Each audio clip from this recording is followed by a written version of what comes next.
Pratite najnovije vesti televizije Metropolis. Beograđani i Beograđanke veoma slabo i retko ližu. Pa čak i kada to čine, veoma su namrgođeni i nezadovoljni, kazuju posljednja ispitivanja agencije Partner. Primer momka koji je satima nagovarao svoju devojku, makar samo da lizne, ako već neće ceo, uobičajena je pojava u našoj sredini. Još je gore kada konačno nagovorite dragu osobu da liže. Iz očiju živa vatra seva, liže, a sve misli, skupo ćeš mi ovo lizanje platiti.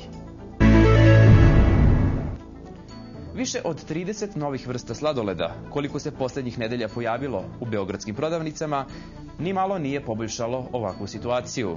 Sladiša, crvenko, glavonja, debeljko, kića, peker i ostale vrste slabo se prodaju. Industrija sladoleda Frigid priprema zato senzacionalni sladoled koji će, kako kažu u Frigidu, napraviti pravu lizačku revoluciju. Ogroman ekspertski tim, sastavljen od nutricionista, tehnologa, hemičara, matematičara, biologa, kardiologa, stomatologa, veterinara i jedan vatrogasac, užurbano rade na stvaranju smeholeda. Samo jedan mali liz, tako reći lizić smeholeda, dovoljan je da vam vrati osmeh na lice.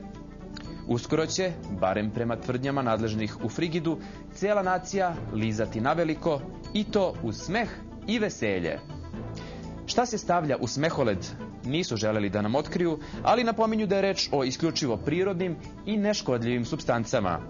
Na naše insistiranje da je veoma bitno da se narodu ipak saopšti od čega će se toliko smejati, u Frigidu su odlučili da nam ponude još sasvim nedovršeni primjerak smeholeda. Već nakon prvog liza shvatili smo da je svako dalje insistiranje potpuno nepotrebno. Uzmite šta vam nude, ništa ne razmišljajte, ližite i samo veselo. Pratili ste najnovije vesti televizije Metropolis, ostanite dalje uz naš program.